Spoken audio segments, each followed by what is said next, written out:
जून महिन्यातल्या ओल्या सकाळी गावात एक भला मोठा वानर आला. एकटाच. त्याचा गोतावळा त्याच्या मागं नव्हता. आमच्या भागात हा प्राणी अगदीच विरळा. त्यामुळंच सर्वांच्या कौतुकाचा, आदराचा. जवळजवळ 10-12 वर्षांनी तो गावात दिसला. कुठून आला आणि कसा आला कोण जाणे. आपण आला तो शेपटीची चवरी मिरवीत गाव मारुतीच्या देवळात शिरला. गाभाऱ्यात गेला आणि घटकाभरानं बाहेर येऊन शिखरावर बसला. लांब शेपटी हलवीत उन्हाला बसला. हा विलक्षण प्रकार पांडुगुरुवाच्या बायकोनं बघितला आणि पोरगी काखीला मारून ती बाहेर पडली. घोडं चारायला रानात गेलेल्या नवऱ्याला ही हकीकत सांगणी अगदी जरूर होती, कारण मारुती गावात आला होता. देवळात जाऊन आला होता. देवळाजवळ असलेल्या शाळेत येण्यासाठी गावातली गुलाम पोरं पाटी दप्तर हलवीत आली आणि शाळेच्या पायरीवर येऊन बसली, कारण शाळा अद्याप उघडलीच नव्हती. मास्तराचा चहा अद्याप व्हायचा होता. तारेवर चिमण्या बसाव्यात तशी ती पोरं पायरीवर दाटी वाटीनं बसली आणि आपल्या मिचमिच्या डोळ्यांनी नव्या सूर्याचा चमकदार प्रकाश बघू लागली. तेव्हा मारुतीच्या शिखरावर बसलेला तो नवखा प्राणी त्यांनी पाहिला. आनंद, आश्चर्य आणि भीती यामुळं त्यांची मनं उडू लागली. मग मुसलमानाचं धीट पोरगं पुढं आलं आणि आपलं नकटं नाक खाजवीत ओरडलं, रवांडर हुप, तुझ्या शेंडीला शेरभर तूप. त्याची री सर्वांनीच ओढली. तेव्हा वानर आपलं काळं तोंड विचकून पोरांना भिडवू लागलं. जागच्या जागी नाचू लागलं. मग मुसलमानाच्या पोरांनं धोंडा उचलला आणि नेमानं त्याच्या पाठीत बकावला. त्या सरशी वानर हातभर उडाला. वेदनेनं कळवळला. ची ची ओरडत पळाला आणि पिंपळाच्या शेंड्यावर जाऊन पानात दडला. पोरं खाली जमा झाली तेव्हा त्यांना दम देऊ लागला. त्यामुळं पोरं जास्त चिवली आणि भराभर धोंडे फेकू लागली. पण वानर फार उंच होता. धोंड्याची फेक त्यांच्यापर्यंत पोहोचेना. हे त्या धूर्त प्राण्याच्या ध्यानात आलं. पिंपळाची कोवळी पानं खात तो आरामात बसला. दरम्यान ही बातमी पांडुगुरुवाला मिळाली होती. तो घाईघाईनं घरी आला आणि टोपल्यातली कोरभर भाकरी घेऊन पिंपळाखाली गेला. धपाटे घालून त्यानं पोरं हुसकवून लागली.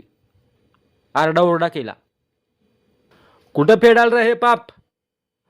12 घरची 12 जमून आला या आणि मारुती रायाला दोंड घालत बसलाय होय?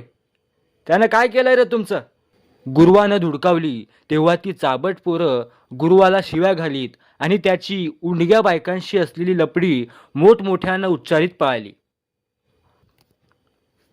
हातातला भाकरीचा तुकडा वर करून पांडू वानराला बोलवू लागला, या या हनुमंता, हे घ्या. पण वानर पालेच खात बसला. त्यानं गुरुवाकडे बघितलं नाही. रानात जाता जाता ही मजा बघत उभे राहिलेल्या म्हाताऱ्या आबानानांनी गुरुवाला वेड्यातच काढलं. हनुवटीला झोले देत म्हटलं, लेका पांड्या, आज वार कोणता? सणवार नाना. मग भाकरी कशी घेणार रे मारुतीराया? मग अरे फराळ बिराळाचं काय आणा की. नाना वारकरी होते, मोठे भाऊक होते. गावातली 4 मंडळी जमून ते भजन करीत. भजनाचा टाळ, मृदुंग इत्यादी सारा सराजाम त्यांच्या घरी होता. राम जन्म, मारुती जन्म असले समारंभ ते मोठ्या हौसेने करीत. म्हाताऱ्याच्या शब्दाला गावात चांगला मान होता. नानाचं हे बोलणं गुरुवाला पटलं. धांदलीनं घरी जाऊन तो मुठभर शेंगदाणे घेऊन आला. ते दाखवून वानराला विनवू लागला, देवा या, हे घ्या. अहो देवा, खाली उतरा. पण वानर नुसताच डोकावून खाली पाही.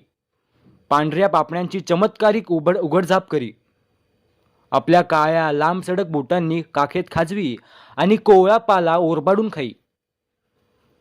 वानर बधेना तेव्हा गुरव नानाला बोलला, नाना, माझ्या पाप्याचा हातचं फराळ घेणं त्याला पसंत नाही वाटतं.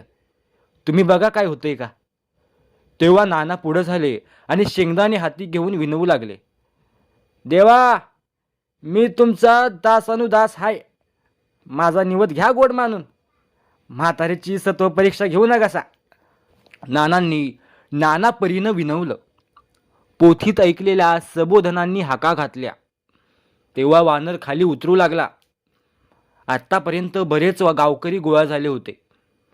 मारुती खाली उतरू लागला तशी त्यांची मनं अधीर झाली. वानर बुंध्यांशी आला. पिंपळाच्या बेचकात बसला.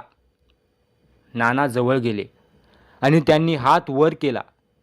वानर पुढं वाकला. नानांशी भिडला. आपल्या काळ्या पंजांनी त्यानं म्हाताऱ्याचा हात धरला.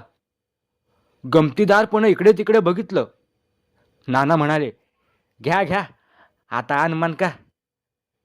मग एकाएकी वानरानं तोंड पुढं केलं आणि मकेचं कणीस दातरावं तसा नानांचा हात दातरला, काडरला आणि शेपूट उडवीत तो पुन्हा झाडाच्या शेंड्याशी गेला.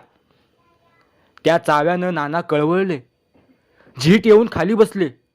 लोक धावले. म्हाताऱ्याला आल्हाद उचलून आणून त्यांनी घरात झोपवलं आणि हातावर गावठी उपचार केले. बापाचा हात फोडलेला बघताच थोरला पोरगा कळवळला. पेरणीच्या कामी म्हातारा निकामी झाला होता. आता रोजगारी गडी बघणं आलं या विचारानं फार हळहळला. मग गावातले लोक कुजबुजले की नानाचा आपल्या सुनेशी संबंध आहे हे खरं असलं पाहिजे, त्याशिवाय वानरानं त्यांना फोडलं नसतं. आणि त्यानंतर मारुतीला शेंगदाणे द्यायला कुणीच तयार होईना, कुणीच धजेना. विषाची परीक्षा बघा कुणी. पण गावात आलेला देव उपाशी ठेवावा कसा. गुरुवाच्या मनाला ही गोष्ट पटली नाही. आपल्या 8 वर्षाच्या मुलीला शेंगदाणे देऊन तो वानराला म्हणाला, देवा, हे लेकरू आहे, ह्याच्या हातचं तरी घ्या आता. ती अजाण पोर हातात शेंगदाणे घेऊन उभी राहिली. तेव्हा वानर पुन्हा खाली आला आणि पोरीची पोटरी फोडून गेला. सोनाराच्या लिंबावर जाऊन बसला. गुरुवाच्या बायकोनं ऊर बडवून घेतलं आणि वानराच्या नावानं बोटं मोडली. तालुक्याच्या दवाखान्यात दाखवण्यासाठी पोर पाठीशी टाकून गुरव निघून गेला. यावर लोक कुजबुजले. गुरुवाची आणि त्याच्या बायकोची बी चाल चालवणूक बरी नाही, त्यामुळे असं झालं. वानर कुणाच्याच हातचं खाईना तेव्हा सर्वांना मोठी पंचायत पडली. पानाच्या चंचा सोडून घोळक्या घोळक्यानं उभं राहिल्या त्याच्या चर्चा चालू झाल्या. दरम्यान सोनाराच्या लिंबावरून वानर लव्हाराच्या जांभळीवर गेला. तेव्हा खाली बघून मुकाट मोठ ठोकणारा लव्हार तोंडातला तंबाखूचा गुळणा टाकून उठला आणि पोराला पाजत बसलेल्या बायकोला म्हणाला, थोड्या शेंगा दे ग, वानर आलाय आपल्या दारात. येडं का काय तुम्ही, मरू दे ते वानर, आपलं काम बघा. अगं, दारात आलंय आपण होऊन, त्याला काहीतरी द्यायला पाहिजे का नाही. बायकोची वाट न बघता बैत्याच्या आलेल्या शेंगातल्या उंझळभर काढून तो बाहेर आला आणि वानराला दाखवून बोलवू लागला. आजूबाजूस कुणी नाही हे पाहून वानर खाली आला आणि लव्हाराचं तंगड चांबलून धूम पळाला. गावातला एकुलता एक लव्हार जायबंदी झाला.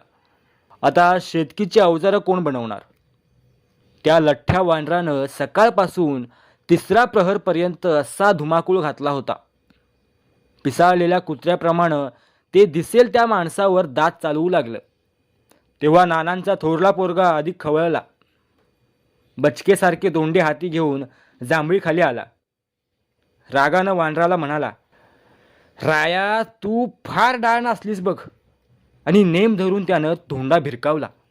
हिकमतीनं एका अंगाला होऊन वानरानं तो चुकवला आणि दात विचकीत तो नानांच्या मोठ्या मुलावर धावून आला. दुसरा धोंडा उचलून पोरगाही हुशार राहिला. तेव्हा वानर 4 पायांवर अल्हाद उड्या घेत अण्णा जर्गाच्या मळ्यात घुसला. हातात धोंडा घेऊन नानाचा पोरगा त्याच्या मागं काळासारखा लागला होता.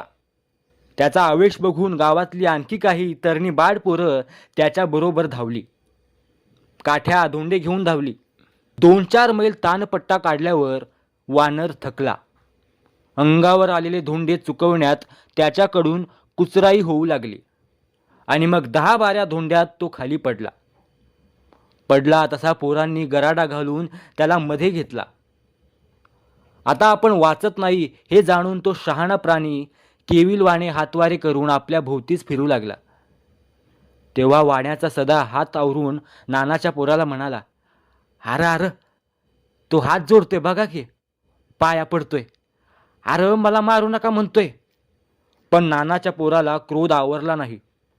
आवेशानं पुढं होऊन त्यानं वानराला काठ्या घातल्या. बाकीच्या पोरांनी निर्दयपणे त्याला धुंडळला. नाकातोंडाला रक्ताचे बुडबुडे येऊ लागले. हातपाय झाडून वानर मेला, निचेष्ट पडला. तेव्हा त्याचे दोन्ही पंजे एकमेकात गुंतले होते आणि केसांचं शिपतर असलेलं त्याचं डोकं मातीत भरलं होतं. ती त्याची दशा बघून नानाच्या पोराला कणव आली. तो विचार करून बोलला, पोरांनो, एक जण हत राहा. आम्ही जाऊन टाळ मृदुंग घेऊन येतो. मारुतीला वाजत गाजत माती देऊ. त्याचा आवाज विलक्षण मऊ आला होता. मेल्या वानराकडे दयाळूपणानं बघून सदा बोलला, गरीब बिचार, आपल्या हातनं मेलं. वाईट गोष्ट झाली बघा. मग सर्वांच्या सांगण्यावरून तो गिधाड वारायला तिथं राहिला आणि पोरं गावात आली. वानर मारल्याची हकीकत लोकांना कळली. तेव्हा त्यांनी हात जोडले आणि गावात घडलेल्या या अपराधाबद्दल क्षमा कर अशी मारुतीला विनवणी केली. भजनी मंडळीसहित पोरं रानात गेली. रामनामाचा गजर करीत त्यांनी मोठ्या मानसन्मानानं वानराला ओढ्यात आणला आणि माणसासारखा जाळला. नानाच्या जीवाला ही गोष्ट फार लागली. दुखण्यातून बरे झाल्यावर त्यांनी ज्या जागी वानर मारला त्या जागी एक दगडी चौथरा बांधला. आता भाविक लोक जाता येता त्याच्या पाया पडतात. लेखक व्यंकटेश माडगुळकर.